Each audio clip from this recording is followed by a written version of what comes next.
Ladies and gentlemen, look, it's the $100 gun. Seriously though, what that $100 is buying you is 1 year worth of Destiny content. Is the shiny new exotic that Bungie's dangling in front of your face incentivizing the pre-order? Absolutely. But for someone like me who's been playing Destiny for the entirety of the franchise and creates content for the game, it's not like I'm just gonna up and decide to sit out Lightfall. $100 now or $100 later makes no real difference to me. If it makes a difference to you, if you just don't support pre-ordering content, if you're on the fence about wanting to play Lightfall, then just wait. Stick to your convictions and wait. Your world's not going to come crashing down around you because you don't have this gun. I mean, it's a good gun with some pretty unique utility, but you by no means need it for any of the game's content, especially considering the fact that it is disabled in raids and dungeons at the time of making this video. And sorry about the short rant, but we are going to put this gun through its paces in this review, and we'll see what exactly it's capable of in both PvP and PvE. So let's get into it with a look at Quicksilver Storm's stats and perks. Quicksilver Storm is an exotic kinetic auto rifle firing at 720 rounds per minute with 50 rounds in the magazine. The recoil does sit at 88, causing this weapon to pull slightly left when fired. For the stats, when compared to other 720 RPM autos, they are quite good. Most notably the stability, sitting at 100. Nothing else in the archetype even comes close. Also strong, the range at 50. Most 720s sit in the mid-20s at base. The marks in handling and reload are also both respectable. The aim assist is sitting at a very solid 83, and the airborne effectiveness at 26 isn't too shabby. And the zoom at 16 is pretty standard. Quicksilver Storm's intrinsic trait is Rocket Tracers. Landing multiple hits turns your next shot into a homing micro rocket. The exotic perk is Grenade Chaser. Landing multiple rockets loads a grenade. Hold the reload button to switch to grenade launcher mode. Also on this weapon, high caliber rounds for a little bit of extra stagger or flinch potential. And with no exotic catalyst for this weapon currently, let's hop into the PvE section and put some rounds through this thing. Alright, first thing that I noticed, this gun does sound pretty darn cool when it fires. The second thing that I noticed, the sight glass is offset from the center of the weapon frame. This doesn't really affect the weapon's performance, but it may be a bit odd to look at. Also, am I crazy or does it seem like this weapon is getting more stable toward the end of the magazine? Initially, it seems to climb and pull quite aggressively. Toward the middle of the magazine, this seems to start mellowing out a little bit. This may suggest some sort of hidden intrinsic trait, but either way, it's something to be aware of. A few other details, the bullet count is on the sight glass, and once you have grenades loaded in, this will be tracked here on the side of the weapon. When you hold reload and activate grenade launcher mode, it does aesthetically change the weapon. Kinda nice so you don't have to guess as to which fire mode is active. You can load up to 3 grenades in total, and these grenades are accumulated by landing hits with the micro rockets. Now these micro rockets don't have an on-screen indicator for when one is about to fire, but they can proc as early as the 9th round if you land 8 previous crits, or on the 12th round with 11 previous body shots. This does have to be done within a single magazine though. Upon contacting a target, they will deal impact damage and proximity-based blast damage within a tight radius. And these rockets will lock onto the first available target. Normally, they're going to head for the target you're firing at, but sometimes when using the weapon at range, they will peel off quite wildly and track down another enemy. And 1 rocket landed equates to 1 grenade loaded in. Something to note about these grenades, they do not have that hold release to detonate function like other single shot grenade launchers. Nor will these grenades bounce. Detonation occurs on impact like it does with heavy grenade launchers. Reload speeds. At base, for the standard magazine, I have it clocked in at 1.74 seconds. The animation swap speed to the grenade launcher fire mode sits at 1.16 seconds. And the reload time when the grenade launcher fire mode is already active is just under 1 second. With that, let's move on to the damage numbers, but as always, do keep in mind, PvE damage numbers are variable and will change depending on content scaling or enemy tier. This is why I try to keep all of my testing in the Conflux Lost Sector on Nessus versus Carl the Colossus to keep these damage numbers consistent and comparable from video to video.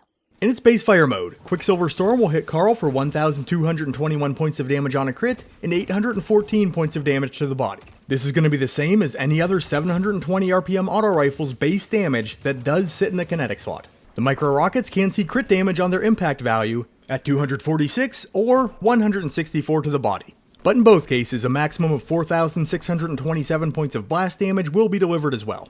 Now when dumping your magazine on a single target, as long as you do land mainly crits, you can see 5 rockets proc. So the maximum single mag damage will include those 5 rockets and 45 standard rounds all landing as crits. Grand total 79,310, with the time to fire off all 50 rounds clocked in at 4.06 seconds. So the single mag damage per second sits at 19,535. Not mind-blowingly good for an exotic primary, but it's decent. In this situation, the rockets are basically helping Quicksilver Storm deal 30% more damage than the base damage of a 720 auto rifle. The grenades though, the grenades are quite strong as of right now. One grenade is dealing a combined 59,112 points of damage, with the lion's share coming from the blast. Now, fair warning, this is probably bugged. Heavy grenade launchers are dealing way more damage than intended, and as of right now, are completely disabled. That reason is probably why we can't take Quicksilver Storm in the raids or dungeons currently. If you compare this damage to Salvage or Salvo, with spike nades, with Vorpal Weapon, which yes does proc versus Carl, and a major spec, 38,614 for one grenade, over 20,000 points of damage less than Quicksilver's grenade. Definitely has that fishy smell about it. That's a total of 177,336 points of damage for the 3 grenades you can pile up. You can fire them off in 3.48 seconds, so 50,967 in terms of damage per second. Very, very nice short-term burst damage for a kinetic primary, but sadly, I don't see it lasting. If or when something changes, I'll definitely post the updated damage values in the pinned comment of this video. For Quicksilver Storm's PvE Performance, its base fire mode serves its role as an ad clearing weapon pretty well. I wouldn't say it's exceptional in this respect, but it is better than average, with the rockets helping get the job done. They do carry a little bit of extra pop, and there is the potential for collateral damage, albeit within a tight radius. But no damage drop off on the rockets either. A nice complementing touch as well, both the rockets and the grenades can generate solar elemental wells with Explosive Wellmaker. I know we're in the season of all things Arc and solar wells may not be highly sought after, but something to keep in mind for the future. Speaking of Arc though, this may be one of the weapon's biggest selling points, but it also may be bugged. The rockets do in fact carry Arc damage. They'll match and do improved damage to Arc shielded enemies. I tried it with Verity's Brow with an Arc subclass. They will proc death throws. Also, they will work with Mantle of Battle Harmony when running Arc. They'll generate Ionic Traces with the Spark of Discharge fragment equipped. As of right now, the rockets are carrying Arc damage, no doubt about it. And just think of the loadout freedom that could provide in higher end content with the match game modifier turned on. Having your kinetic weapon intrinsically dealing Arc damage with no activation requirements can really open up options with your special or heavy weapon or even your subclass. If this sticks around, it's going to be a great feature for the gun. Then, Anti-Barrier Auto is currently in the artifact here in Season 18. This is going to up the weapon's viability even more in content where champions are present. Both the bullets and the rockets can secure the stun. In my experience, not the grenades. A few people have relayed back to me that the grenade can break the barrier shield. I wasn't able to recreate it. It might be something you want to try out for yourself. Those grenades though, at almost 60k a pop, is a lot of damage. I mean, that can be heavy weapon tier damage depending on which weapon you're relating it to. And you can get 3 grenades off rather quickly, so that is phenomenal burst damage for a primary weapon. And the thing is, you can get them back quickly too, just by emptying the standard magazine into a target. A few complaints, swapping to the grenade launcher mode can feel a bit sluggish at times.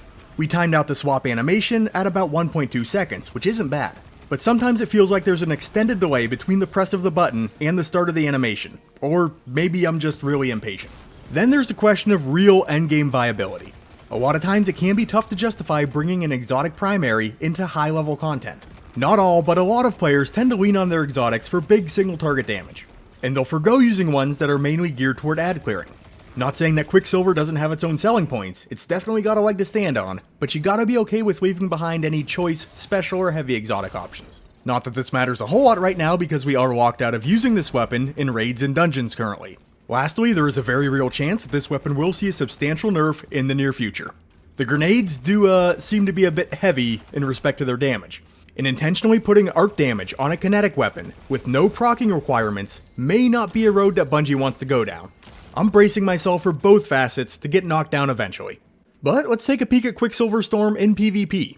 In the Crucible, we're going to be hitting for 21 points of damage on a crit and 14 points of damage to the body, slightly rounded up from lesser values. The damage from the rocket is only 26, 5 from the impact, 21 from the blast. Just marginally better than that of a standard crit. So for the optimal time to kill, we're looking at 0.77 seconds with 9 crits and 1 body shot, with the missile providing some resilience negation. The rocket does help out with the body shot time to kill though, requiring 1 less bullet. 1.17 with 15 rounds is standard for a 720.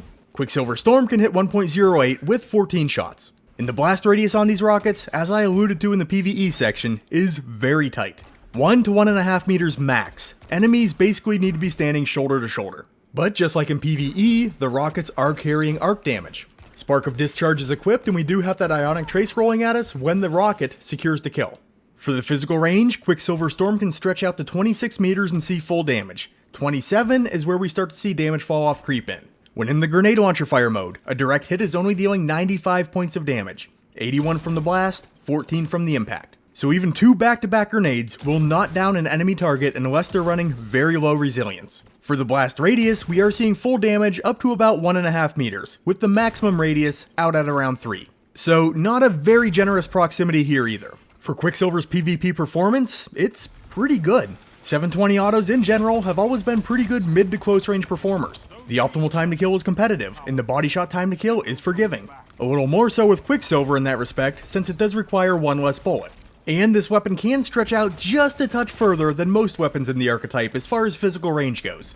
You also have the maxed out stability and good aim assist, helping in landing those shots. Plus, the rockets provide a little bit more pop and full damage when outside of the weapon's optimal range. On top of that, with weapon stability helping to negate incoming flinch, Quicksilver Storm can stay on target pretty well in the midst of a gunfight while taking fire. Overall, this weapon just feels like a reliable, dependable 720 auto that might just be a little bit better than the rest of the pack. That being said though, we do have some drawbacks, mainly associated to the fact it is an auto rifle. They ask you to fully commit to gunfights if your goal is to hit your time to kills. They're stand and bang weapons, and you don't literally just stand, but you kinda gotta push your chips in and say, I can down you before you can down me. You'll land your shots and you're probably in good shape because this weapon does have good time to kills.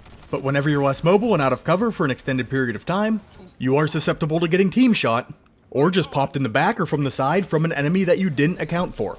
Then the range. It is good for a 720 auto rifle, but a lot of weapon classes will still best it.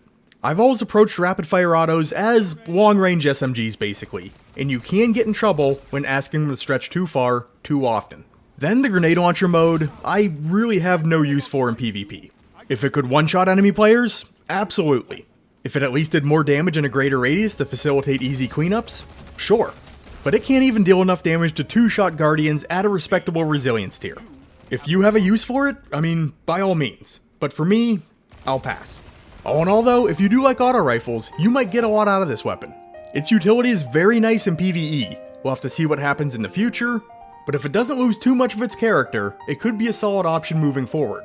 In PvP, I've grown very fond of this weapon. It's more of a workhorse weapon in the Crucible, with its exotic characteristics not really shining through.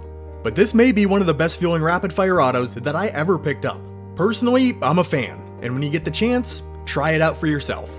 But hey, if you did enjoy the video, like, subscribe, share it with some friends. They're all great ways of supporting the content and the Ironworker Gaming channel. If you'd like to keep tabs on me on Twitter, you can look for Ironworker814 over there. And if you have anything to add to the conversation, feel free to drop it down in the comments. And with all that being said, I'd like to thank you for taking the time out of your day to check out this weapon breakdown. You guys are awesome, and I will catch you on the next one.